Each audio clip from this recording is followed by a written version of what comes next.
ibi tó dé dúró nìyẹn. Wọ́n fẹsẹ̀ ra kéèsì Abdulrahman mọ́lẹ̀ ní Ìlọrin. Àìṣe bẹ́ẹ̀ níbí torí wípé ìdájọ́ òdodo kálukú máa ń rí níbí ni àwọn èèyàn fi ń sá wáhín láti ìlú míì gan láti wá béèrè ẹ̀tọ́ wọn.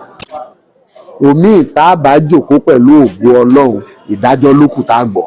Nísìnyí báyìí a wà ní ilé-ẹjọ́ gíga ti Kwara State tó fi ìlú Ìlọrin ṣe ibùjókòó láti pàdé associate professor wa lawyer Saddam. A wà pẹ̀lú wọn báyìí léyìí tí wọ́n ṣẹ̀ṣẹ̀ ṣe ẹjọ́ Abdulrahman tán àti àwọn tí wọ́n kó papọ̀ mọ́ lérí ikú Hafsat.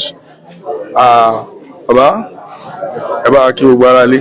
Assalamu alaikum wa rahmatullahi ta'ala wa barakatuh. Mo kí gbogbo ẹ̀yin tí ẹ̀ ń gbọ́ káàkiri orígun mẹ́rin ayé o. Ọlọ́run mọ̀ wà pẹ̀lú wa o. Mo fẹ́ kí ẹ bá wa dárúkọ yín lẹ́ẹ̀kan sí. Èmi ni Dr. Fọlọ́runṣọ́ Ahmad Hussein Saddam Fagba. Ẹ dákun a fẹ́ kí gbogbo alẹ́ retí kí ní ṣẹlẹ̀ nípa ọ̀rọ̀ kéèsì Abdulrahman lérí ikú Hafsat nítorí wípé gbogbo èèyàn rò pé bóyá wọ́n ti tẹ ẹjọ́ náà mọ́lẹ̀ pé wọn ò gbọ́ kankan nípa rẹ̀ mọ́ gẹ́gẹ́ bí ìpè àti àwọn mẹ́sẹ̀jì tí mò ń gbà kẹ̀kẹ́ fún wa ní ẹ̀kúnrẹ́rẹ́ láti ẹ̀yìn wá torí èmi ò sí nílé. Àwọn èèyàn sì ń retí látòrí ìkànnì wa yìí láti gbọ́ kí ni ṣẹlẹ̀. Ẹ bá lè bá wa bíbẹ̀ láti bí kóòtù méjì sẹ́yìn wá. Ẹ jẹ́ kí n bẹ̀rẹ̀ pẹ̀lú pé tẹ bá wò dáadáa tí ì bá ṣe pé torí irú àwọn nǹkan báyìí ẹ̀ ń sábà ń rí mi lórí social media. I'm not a social media àfá or lawyer. Mi ò lẹ́yìn àwọn tó wà ń bẹ̀ ò ṣe dá o. But mo wà forced àti react sí assertion kan lánàá lórí Facebook. Tẹ́nìkan sọ wípé àkókò máa ń tó wọ́n ṣe pẹ̀lú kéèsì Abdulrahman náà gbọ́n kankan parẹ̀ mọ́. Mo á kọ síbẹ̀ wípé níjẹta nìyẹn pé tó bá fẹ́ mọ̀ nípa rẹ̀ kéèsì náà ń come up ní ọjọ́ Wednesday tí í ṣe 2nd of July. Kódà mo describe the court ń bẹ̀ nípe ní High Court number 2 ní Kwara State. Kódà mo tún sọ aago tí court ó sì ti pa aago 9 ni. Ẹni tó bá ní interest láti fẹ́ wá mọ tí ń ṣẹlẹ̀ tí ò bá lè dúró de ìkankan nínú àwọn ìkànnì tí ẹ ti ń gbọ́ wá yìí, kóun náà gbìyànjú tó wáyé pé ṣé Ọlọ́run ló fẹ́ ṣe kó travel wá sí Ìlọrin kó wá sí court tá a wí kó wá fojú ara rẹ̀ rí. Ó bẹ́tà ju kéèyàn máa sọ ohun tójú yàn ò tó lọ.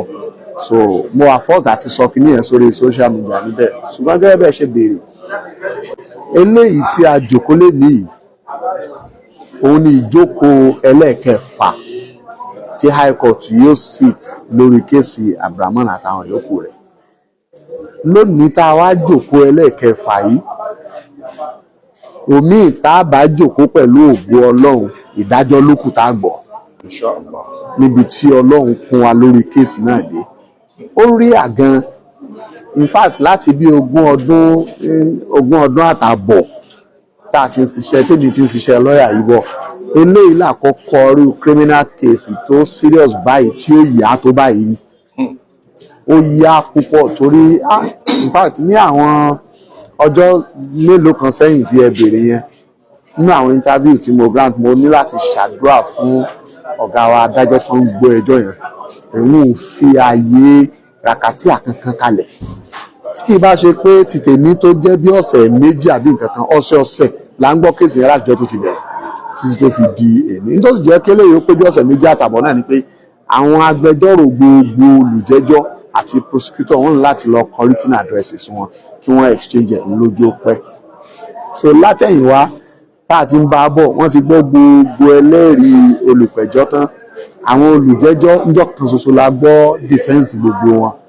Wọ́n sì adjourn kéèsì fún adoption of written addresses. Èyí tá a ti ṣe láàárọ̀ yìí náà à ń ṣe tán náà la jáde síta yìí.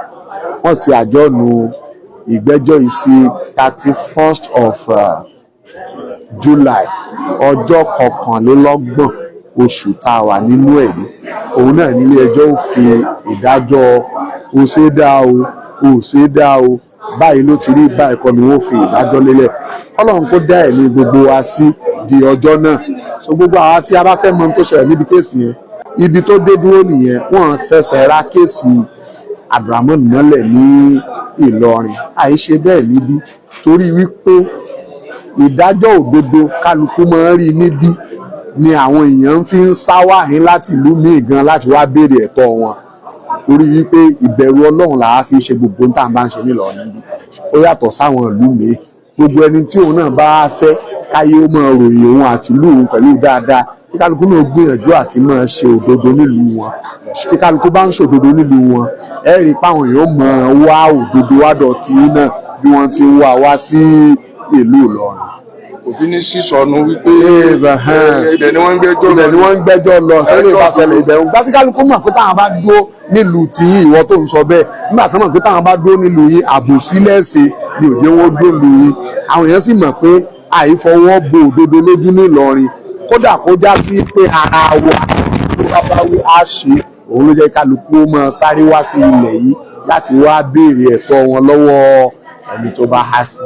ṣeun adúpẹ́ fún yín abáyé ẹlòmíràn tó ní ìbéèrè tọ ẹ ti dáhùn tó kù jẹ́ tó ṣe kókó nínú ìbéèrè náà gbogbo ara létí pọ̀ wá àti ẹ̀ sọ wípé ẹ̀ gbọ́n kankan nípa kẹ́sì Abdulrahman mọ́ bóyá èyí tẹ́ bẹ́ẹ̀sì lórí péjì Sheikh Sakama Light TV ọ̀dà wa nìkan bóyá ilẹ̀ involve nínú